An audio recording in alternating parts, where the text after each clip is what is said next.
ఒక ప్రధాన అంశం సార్.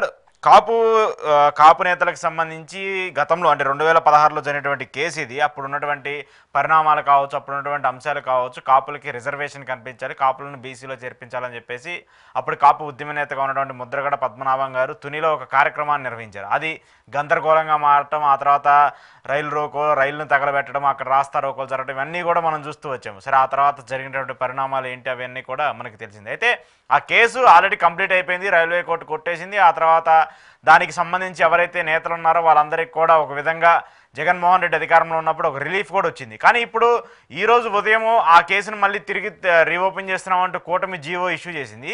మళ్ళీ కొద్దిసేపటి క్రితం మేము ఆ జీవోని ఇష్యూ చేయట్లేదు, మళ్ళీ వెనక్కి తీసుకున్నామని చెప్పేసి మళ్ళీ వెనక్కి తీసుకున్నారు. ఎందుకు ఇష్యూ చేయటం, ఎందుకు మళ్ళీ వెనక్కి తీసుకోవడం ఎందుకు? ఈ ఈ కొద్దిసేపట్లోపే ఏం పరిణామాలు జరిగాయి? అంటే ప్రభుత్వం ఉపసంహరించుకోవడం మంచిదే. ఎందుకంటే బేసిక్గా నేను వ్యక్తిగతంగా ఆ రోజు ఎవరైతే మొదట పద్మనాభరావు చేసిన ఆందోళన కాపు కులాస్తానికి సంబంధించినంత వరకు బీసీ రిజర్వేషన్స్ కావాలని చెప్పి వాళ్ళు పోరాటం చేశారు. వాళ్ళ రైట్ నేనేం తప్పట్ను. కానీ ఎవరు కారణమో తెలియదు, కానీ ఒక మాస్గా ఒక భావోద్వేగమైన వాతావరణం ఏర్పడిన నేపథ్యంలో తునిలో రైళ్లు తగ్గడం జరిగిపోయింది. ప్రాణ నష్టం జరగలేదు కాబట్టి సంతోషం. కానీ అలాంటి యాటిట్యూడ్ ని ఎవరు సమర్థించాల్సిన అవసరం లేదు. ఎందుకంటే రైలు సమస్య ఉంది. ఎందుకంటే మీరు ఆందోళన చేయొచ్చు, ధర్నాలు చేయొచ్చు, కానీ ఆవేశాలు పోయి ఇట్లా చేయకూడదని మనం అందరూ కోరుకోవాలి. కాబట్టి ఆ ఘటన ఎవరు సమర్థించరు. కాబట్టి అది ఒక కులం, ఒక భావోద్వేగంతో ముడిపడినటువంటి అంశంగా ఆ రోజు జరిగింది. అట్లా జరిగినప్పుడు కారణాలు ఏమైనా ఆ తర్వాత మొదట తెలుగుదేశం పార్టీ ఏం చెప్పింది? తెలుగుదేశం పార్టీ ఏం చెప్పిందంటే నేరుగా ఇది కడప నుంచి వచ్చిన పులివెందులు చేసేసినారని చెప్పేసి ఆ రోజు ముఖ్యమంత్రి హోదా చెప్పేశారు. ఇంకా విచారణ కూడా జరగల. తర్వాత తీరా తీస్తే కేసు మొత్తం తెలుగుదేశం బట్టి కేసు అంతా చూస్తే ఆ ఘటనలో గోదావరి జిల్లాలకు సంబంధించిన యూతే ఉన్నారు, కానీ ప్రభుత్వం పెట్టిన కేసు ప్రకారం ఇక్కడ ఊరు లేదు. ఇదొక పొరపాటు చేశారు. రెండోది, ఆ తర్వాత పోలీస్ విచారణ, సిఐడి విచారణ అవన్నీ జరిగే రైల్వే పోలీసుల విచారణలో తగిన సాక్ష్యాధారాలు లేవని కొట్టేశారు. అప్పీల్ చేసుకునే అధికారం ప్రభుత్వానికి ఉంటుంది. కానీ ఇప్పుడు భావోద్వేగం, కులంతో ముడిపడినటువంటి సెంటిమెంట్ ఇష్యూలో ఆ రోజు జరిగిన దాన్ని సమర్థించలేము. కానీ జరిగిన తర్వాత జరగకుండా చూసుకోవాలి నిర్వాహకులైనా పోలీసులైనా. కానీ జరిగిన తర్వాత సత్వరం ఏదో ఒక నిర్ణయం జరిగిపోయిండాలి. అలా కాకుండా ఆ కొన్ని రోజుల పాటు కేసు నడిచింది, తర్వాత కేసు కొట్టేసినారు. వైసీపీ ప్రభుత్వం ఆ కేసులని విత్డ్రా చేసుకునింది. ఇట్లా జరిగిన తర్వాత మళ్ళీ ఆ కేసును పునర్విచారణ చేయమని చెప్పడం అనేది సున్నితమైన అంశాన్ని మరింత టచ్ అయినట్టు. బేసిక్ గా తునిలో రైలు ఘటన నేను కూడా యాక్సెప్ట్ చేయను. అలాంటి వ్యక్తులు మనం చేస్తాం, సున్నితమైన అంశాలు వచ్చినప్పుడు లాగకూడదు దిగేదాకా. రైల్వే పోలీసులు కేసు నమోదు చేశారు, విచారించారు, వాళ్ళు తేల్చాల్సిన వాళ్ళు తేల్చినారు. ప్రభుత్వం కేసు పెట్టింది, ఆ తర్వాత వైసీపీ ప్రభుత్వం రద్దు చేసుకుంది. మళ్ళీ ఇప్పుడు తిరిగి అంటే కులం ఇష్యూ ముందుకు వచ్చేస్తుంది. అది ఎవరికి మంచిది కాదు, ప్రభుత్వానికి మంచిది కాదు, వ్యవస్థకి మంచిది కాదు. అందుకని ఈ ఘటనలో ప్రభుత్వం మళ్ళీ అప్పీల్ చేయాలనుకోవడం పొరపాటు. కానీ ఏదైనప్పటికి కూడా బహుశా ఒత్తిడే ఇవన్నీ జరిగినప్పుడు కాపు కులస్తుల్లో ఇవన్నీ ముద్రగడ పద్మనాభం గారు ఇక్కడ ఇంపార్టెంట్ కాదు కదా. ఆ రోజు వచ్చి చాలా మంది ఉన్నారు, ముద్రగడ అభిమానులే కాదు, మా కులానికి బీసీ రిజర్వేషన్ కావాలని ఆకాంక్షకి ప్రతినిధులు వాడు వచ్చారు. వాళ్ళందరూ ముద్రగడ పద్మనాభంతోనే ఉండరు, సమాజంతో ఉంటారు. కానీ అది గమనించినట్టుంది ప్రభుత్వం. ఏదో ముద్రగడ పద్మనాభం ఈ రోజు వైసీపీ యాక్టివ్ ఉన్నట్టు మరోసారి పునర్విచారణ చేద్దాం, కరుణాకర్ రెడ్డి గారు లాంటి వాళ్ళు రైల్వే కేసులో ఉన్నాడు కాబట్టి మళ్ళీ చేద్దాం అని అనుకుంటే ఆడికి పరిమితం కాదు. కాపుల కేసుని తిరగదోలినట్టుగా మారిపోతుంది. అది జనసేనకి ఇబ్బంది, అందరికి ఇరిటేషన్ వస్తుంది. అవును. కాబట్టి బహుశా అది గుర్తించినట్టున్నారు. చేసుకోకుండా జీవో ఇవ్వకుండా ఉంటే బాగుండేది. మొత్తం మీద పరిస్థితులు గమనించి వెంటనే సరిదిద్దుకునే చర్యలు తీసుకోవడం మంచిదే. ఇక్కడికైనా దాన్ని ఆపేస్తే మంచిది. ఇప్పుడు ఇది చాలా సెన్సిటివ్ ఇష్యూ కదా. కులం అనేది చాలా మెయిన్ కార్డుగా ఏపీ పాలిటిక్స్ లో పనిచేస్తూ ఉంటుంది. దట్టు కూడా పవన్ కళ్యాణ్ లాంటి వ్యక్తి ఆయన రాజకీయంగా నిలబడటానికి ఒక సామాజిక వర్గం ఎంతగాడో తోడ్పడింది. కానీ ఇలాంటి నేపథ్యంలో ఈ ఇష్యూ కానీ మెయిన్ గా ప్రొజెక్ట్ అయితే రాజకీయ పరంగా చాలా ఇబ్బంది పడే అవకాశాలు ఉంటాయి కదా.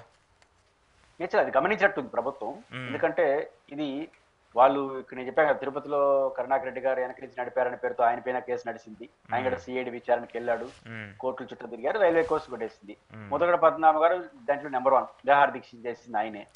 కాబట్టి ఆయనే దీనికి కారణం అని చెప్పి కూడా కేసు నమోదు కావచ్చు. ఆయన ఇప్పుడు వైసీపీలో పోస్తా యాక్టివ్ గా ఉన్నట్టున్నారు. కాబట్టి వాళ్ళని విచారిస్తాము అని వ్యక్తిలో చూడాల్సిన అవసరం లేదు. ముద్రగడ పద్మనాభం గారా, కరుణాకర్ రెడ్డి గారు సమస్య కాదు ఇది. ఖచ్చితంగా ఇది కాపు కుల సమస్యగా ముందుకు వచ్చేస్తుంది. అది మంచిది కాదు. బస్ అది గమనించినట్టున్నారు, విత్డ్రా చేసుకున్నట్టున్నారు. మొదట అది పొరపాటుగా ఇచ్చినట్టున్నారు. పరిస్థితి గమనించి వెనక్కి తీసుకున్నట్టుగా మనకు అనిపిస్తుంది. ఓకే ఓకే సరే, కంక్లూడ్ చేస్తూ చివరిగా రేపు ఏడాది పాలనకి సంబంధించి రెండు పార్టీలు అంటే కూటమికి సంబంధించి దసరా దీపావళి చేసుకోండి మనకి ముందే వచ్చాయని చెప్పేసి వాళ్ళు పిలుపునిస్తే, వైసీపీ మాత్రం మాకు వెన్నుపోటు దినము ఏడాది వచ్చినా కూడా ఏవైతే ఎన్నికల్లో హామీలు ఇచ్చారో అవన్నీ కూడా అమలు చేయకుండా వెన్నుపోటు పొడిచారు ప్రజలకంటూ కూడా వైసీపీ ఒక నినాదాన్ని తీసుకొచ్చింది. అఫ్కోర్స్ వాళ్ళు ధర్నా చేస్తా అంటే డీజీపీ దగ్గరికి వెళ్ళి ఒక లేఖ రాసిచ్చినా కూడా దానికి ఆమోదం తెలపలేదు అంటూ కూడా ఒక చర్చలు జరుగుతున్నాయి. సో ఈ రెండిటికి సంబంధించిన పరిణామాలను ఎలా చూడాలి? ఇప్పుడు జగన్మోహన్ రెడ్డి గారు వ్యూహాత్మకంగా వెన్నుపోటు దినం ప్రకటించారు. ఉమ్, వ్యూహాత్మకంగా మామూలుగా ఏమవుతుందంటే 13వ తేదీ ఎలక్షన్ జరిగింది, కానీ రిజల్ట్స్ మాత్రం జూన్ 4 వచ్చింది. ఉమ్, ఆ వచ్చిన రిజల్ట్స్ లో తెలుగుదేశం పార్టీ అద్భుత విజయాన్ని సాధించింది, వాళ్ళ కూటమి. ఉమ్, వైఎస్ఆర్ కాంగ్రెస్ పార్టీ చాలా పెద్ద ఓటమిని చెవి చూసింది. ఉమ్, సహజంగా 4వ తేదీ ఏం చేస్తారు తెలుగుదేశం శ్రేణులు, కూటమి శ్రేణులు ఉమ్, ఉత్సాహ వాతావరణంలో నడుపుకుంటారు. అవును. అంటే మంచి విజయం సాధించారు. అందరు తాగుతారా, ఉమ్, జగన్మోహన్ రెడ్డి గారి పీడ వదిలిపోయింది, ఇవన్నీ కూడా చెప్తారు. ఉమ్, జగన్మోహన్ రెడ్డి గారు రోజు సరే వాళ్ళు 4వ తేదీ గెలిచారు, వాళ్ళ ఆనందం వాళ్ళది అని వదిలేస్తే అంత తాగదు కదా అది. ఉమ్, జగన్ గారు ఇంకా అయిపోయింది, ఇంకా వైసీపీ పని అయిపోయింది, ఇంకా వైసీపీ మూసిపోతుంది, కేసులు అయిపోయినాయి, ఇంకా అవన్నీ వదలరు కదా. వాళ్ళు విజయాన్ని ఆస్వాదించడం కాకుండా అదనంగా రాజకీయంగా చేస్తారు. ఉమ్, అది రాజకీయ పార్టీకి ఉన్న లక్షణం. ఉమ్, ఇది బహుశా ఆయన ముందే గమనించినాడు. ఓకే. గమనించి ఎన్నిపోటు దినా పిలిపించేశాడు. ఆయన ఉద్దేశం ఏంటి? 4వ తేదీ ప్రజల ఆకాంక్ష ఫలితం. ఉమ్, ప్రజలందరూ ఏ ఆకాంక్ష చేశారు? మీరు ఇచ్చినటువంటి ఎన్నికల హామీ. ఉమ్, ఆ హామీల్లో అన్ని అయితే అమలు కాలేదుగా, ఉమ్, చాలా స్వల్పంగా అమలైందిగా. ముఖ్యంగా సూపర్ 6 లో ఆ, గ్యాస్ బండ ఇచ్చారు, ఇటు 2 ఇచ్చారు, కానీ మేజర్ గా 3. ఉమ్, అంటే మేజర్ అంటే ప్రజలందరూ బాగా కనెక్ట్ అయింది. ఉమ్, అమ్మఒడికి ఉన్నాయి. సంబంధించి ఉమ్, అమ్మఒడి కావచ్చు, రైతు భరోసా కావచ్చు, పెన్షన్స్ కావచ్చు, తల్లికి వందనం, ఉమ్, ఆడబిడ్డ నిధి అవును. కావచ్చు, నిరుద్యోగ భృతి, ఈ 4-5 చాలా కీ అస్యూరెన్స్.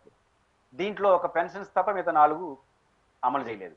ఈ రోజుకి అమలు చేయలేదు, చేస్తామంటారు, చూద్దాం. ఉమ్, కాబట్టి మీరు అట్లా చెప్పలేరు కదా, ఈ 5 ఏళ్ళు అమలు చేస్తామని చెప్పలేదు కదా, వచ్చిన వెంటనే అమలు చేస్తా ఉన్నారు.